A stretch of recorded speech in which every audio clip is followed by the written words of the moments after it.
Hey everyone, this is Adam Quiney, and tonight I want to talk about forgiveness. You may have heard, you may be one of these people that say things like, oh, I forgive, but I never forget. I forgive, but I never forget. And the secret I want to reveal is that that is code for I don't forgive. So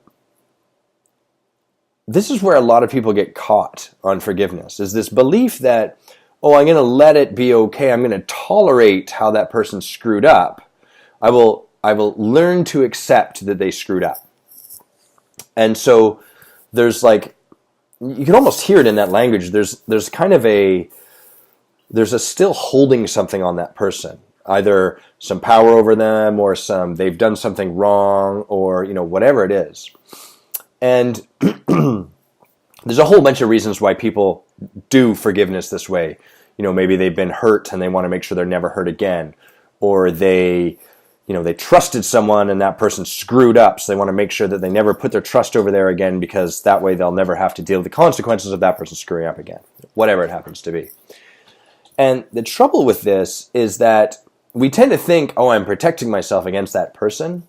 But what we're really doing is we're carrying the pain of the pain, the energy around that thing that we're unwilling to forgive. We're carrying it around with us like a hot stone.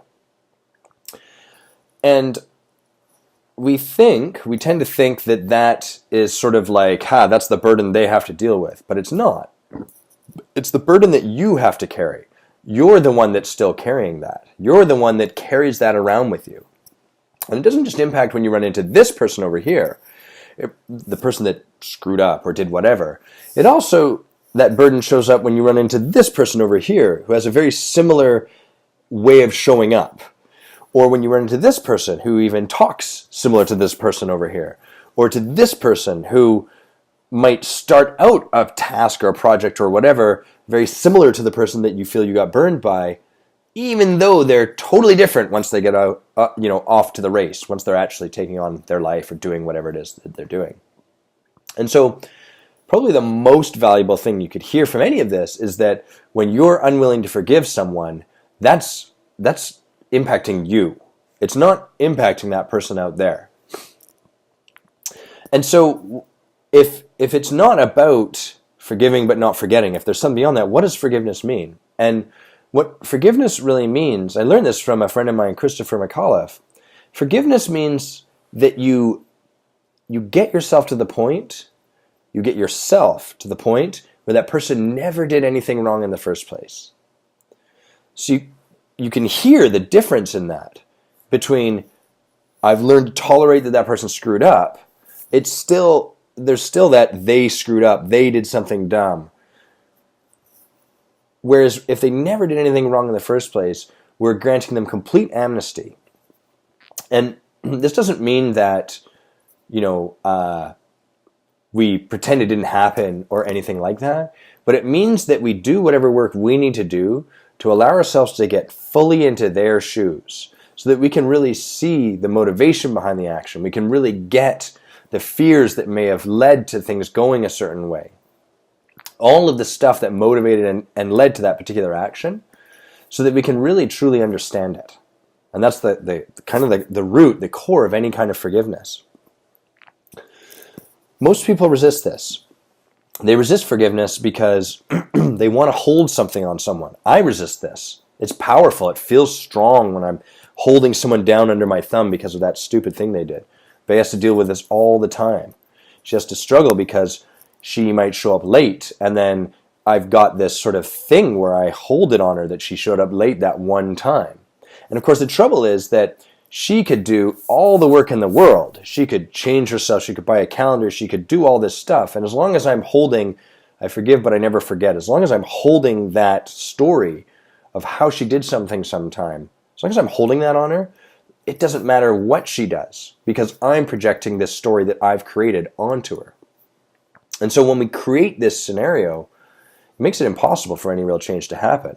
Not because that person over there can't change, but because we are no longer willing to allow anything different to exist. We've made up our minds. Forgive, but never forget. And this is also the thing that gets in the way of a lot of relationships, because something happens in a relationship, because we're human. It creates a gnarl. We get mad. We're frustrated with our friend because he did this. We're mad at our wives because she did this. She didn't do this, whatever. But it creates this kind of gnarl. And then what happens is that we do our forgive but not forget, or whatever your flavor of this looks like. And then we try to build on top of it. We try to pretend that's not an issue, or like we can overcome that, or like we don't really need to do any work around that. But what we're doing is we're now building, further on a shitty foundation. We're building on top of this story. And so anything we create there is at best kind of rickety. It doesn't have the clean foundation that you would want.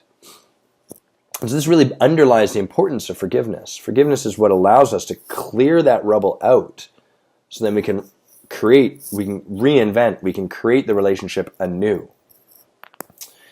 So, some suggestions, if you want to sort of take this out into the world and practice it. First, I would invite you to just create a list of all the people that you're kind of holding under your thumb, all the people that you've forgiven but not forgotten, all the people where you've got something that you're holding over them. If only to sort of take an honest assessment, to really kind of like, wow, look, this is all the people. And I invite you to be really open-minded or broad in your approach. Like if you think, that time that person dropped that Sunday, that was fine, but they're Butterfingers. That's a great example of where you're holding something on them. And as you make this list, you might find yourself sort of coming up with evidence to back up what you believe. Like, hey, but actually that person is clumsy. He's got a history of it. And that's fine, but it's just important to notice that that's different from forgiveness. Forgiveness is really completely letting that go aside. It doesn't mean that there's not a conversation to have afterwards. All it means is that forgiveness needs to come first, so you can then create anew. So one, you can build that list. And two, I'd really invite you to notice the things, like for everyone on that list, notice the things you haven't said. What are the things there that you haven't said? And if you really want to sort of take this a step further, write a letter. Not a letter that you're going to send. You're going to throw this letter out. But it's a letter where you actually articulate and speak and like say the things that you haven't been willing to say. This is kind of what we tend to do as humans when we're forgiving but not forgetting, is we hang on to stuff because we don't trust that the other person can hear it. We don't trust that we're safe to put it out there. We've got a whole bunch of reasons why it's not okay.